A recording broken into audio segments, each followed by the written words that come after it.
Assalamualaikum warahmatullahi wabarakatuh. Shalom, nama budaya, salam kebajikan, dan salam harmoni. Perkenalkan, saya Feby Kristina Borusibarani dengan NIM 211304140 dari kelas 4B Pendidikan Biologi. Baiklah, pada video kali ini saya akan membahas beberapa pertanyaan mengenai indera mata. Nah, pertanyaan yang pertama itu ada, mengapa kelainan mata berupa hipermetropia, miopia, dan astigmatisme bisa menyerang seseorang dan apa tanda-tandanya?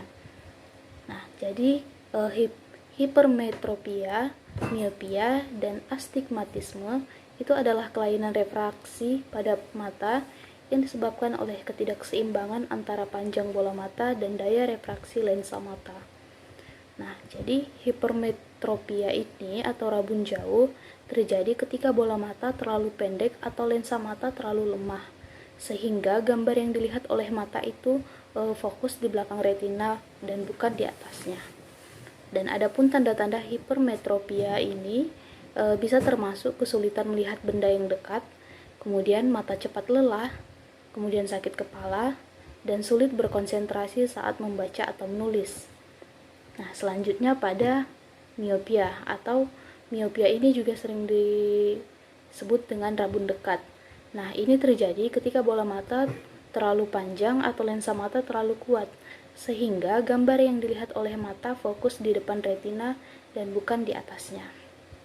Dan adapun tanda-tanda miopia itu bisa termasuk kesulitan melihat benda yang jauh, mata cepat lelah, sakit kepala, dan kesulitan melihat objek yang jauh seperti papan tulis di kelas. Nah, selanjutnya yang ketiga itu astigmatisme.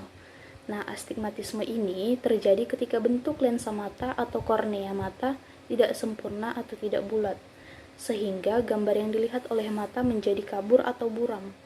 Dan adapun tanda-tanda dari astigmatisme ini bisa termasuk kesulitan membaca tulisan yang kecil atau sulit untuk membedakan antara huruf atau angka yang serupa.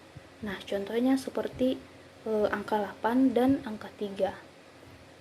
Jadi, kelainan refraksi seperti hipermetropia, miopia, dan astigmatisme ini bisa menyerang siapa saja.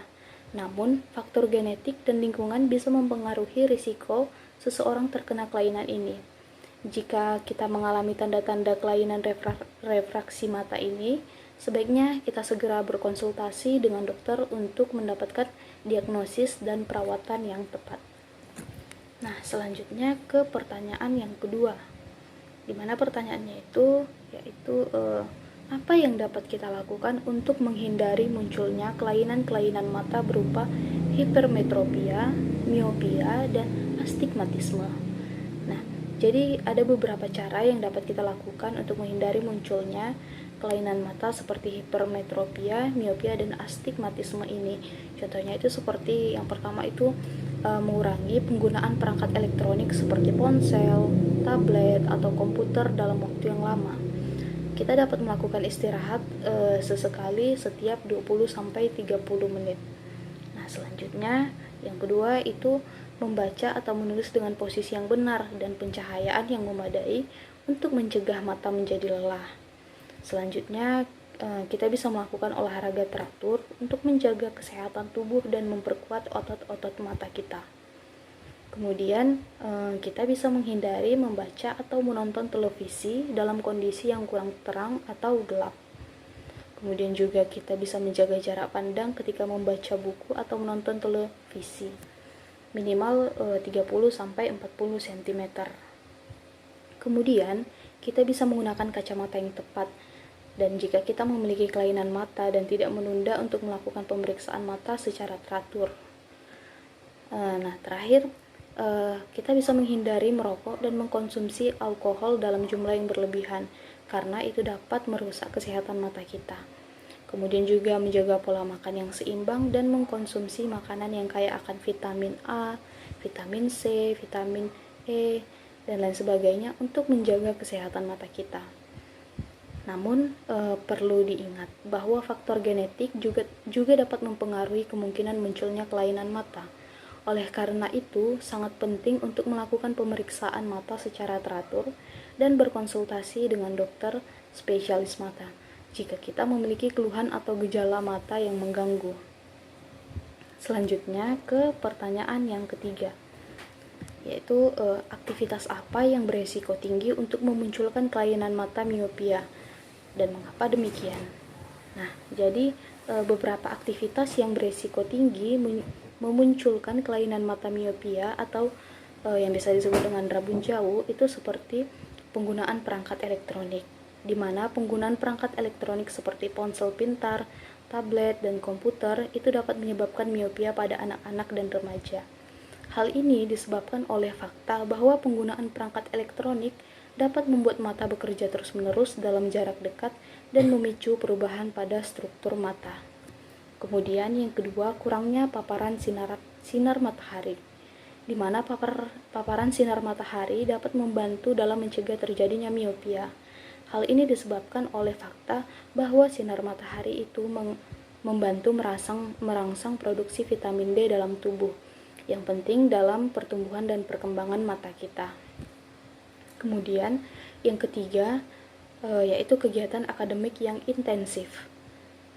Contohnya seperti anak-anak dan remaja yang terlibat dalam kegiatan akademik yang intensif, seperti membaca buku atau menggunakan komputer dalam waktu yang lama, itu beresiko mengalami miopia. Hal ini disebabkan oleh fakta bahwa kegiatan tersebut memaksa mata untuk bekerja dalam jarak dekat dan terus-menerus. Selanjutnya itu ada faktor genetik. Nah, faktor genetik ini juga berperan dalam munculnya miopia. Jika orang tua atau saudara kandung memiliki miopia, maka risiko anak atau saudara kandung tersebut mengalami miopia juga meningkat. Selanjutnya, faktor kegemukan. Nah, penelitian menunjukkan bahwa orang yang mengalami obesitas atau kegemukan cenderung lebih rentan terhadap pengembangan miopia. Hal ini kemungkinan disebabkan oleh pengaruh hormon pada orang yang berlebihan berat badan. Selanjutnya, pertanyaan yang keempat, yaitu aktivitas apa yang berisiko tinggi untuk memunculkan kelainan mata hipermetropia dan mengapa demikian. Jadi, aktivitas yang berisiko tinggi untuk memunculkan kelainan mata hipermetropia adalah aktivitas yang memerlukan fokus pada objek yang jauh dan kurangnya aktivitas yang melibatkan fokus pada objek yang dekat. Nah, berikut ada beberapa aktivitas yang dapat meningkatkan risiko hipermetropia, yaitu yang pertama bekerja dengan komputer atau perangkat elektronik lainnya dalam waktu yang lama tanpa istirahat yang cukup. Nah, hal ini dapat menyebabkan kelelahan mata dan mempengaruhi kemampuan mata untuk melihat jarak dekat. Kemudian, menghabiskan waktu yang lama untuk membaca buku atau teks yang berukuran kecil dalam jarak yang terlalu jauh. Kemudian juga kurangnya aktivitas fisik dan waktu di luar ruangan. Nah, kegiatan fisik dan paparan cahaya matahari membantu memperkuat otot mata dan meningkatkan akomodasi mata. Selanjutnya ada faktor genetik, di mana faktor hipermetropia dapat diturunkan dari orang tua ke anak. Jadi, hal ini terjadi karena pada kasus hipermetropia, mata tidak mampu membentuk gambar yang fokus pada retina atau lapisan di dalam mata yang menerima cahaya pada objek yang berada di dekat. Nah, sebaliknya, gambar fokus terbentuk di belakang retina sehingga objek yang dekat terlihat kabur. Oleh karena itu, aktivitas yang kurang melibatkan fokus pada objek yang dekat dapat memperburuk kondisi mata dan memicu hipermetropia. Selanjutnya ke pertanyaan yang kelima. Jika ada orang yang menderita kelainan pada hipermetropia, miopia, atau astigmatisme, kacamata yang bagaimana yang dapat digunakan untuk mengatasinya? Jadi, jika seseorang mengalami hipermetropia atau rabun dekat, maka kacamata dengan lensa yang memiliki daya pembias positif atau konteks dapat membantu memperbaiki penglihatannya. Sebaliknya, jika seseorang mengalami miopia atau rabun jauh, maka kacamata dengan lensa yang memiliki daya pembias negatif atau cembung dapat membantu memperbaiki penglihatannya. Sedangkan pada astigmatisme, lensa kacamata yang harus dirancang sedemikian rupa agar bisa menyeimbangkan kurvatur di mata yang berbeda. Namun, Jenis dan bentuk kacamata yang tepat harus ditentukan oleh seorang dokter mata atau optometris karena penglihatan setiap individu adalah unik dan memerlukan pengukuran yang akurat untuk mendapatkan kacamata yang sesuai. Oleh karena itu, sebaiknya seseorang yang mengalami masalah penglihatan tersebut sebaiknya berkonsultasi dengan dokter mata atau optometris untuk mendapatkan diagnosis dan perawatan yang tepat. Baiklah, sekian pembahasan dari pertanyaan-pertanyaan pada kegiatan 1. Mohon maaf apabila ada kata-kata atau jawaban yang kurang tepat yang saya sampaikan. Akhir kata saya ucapkan terima kasih dan Om Santi Santi Santi Om.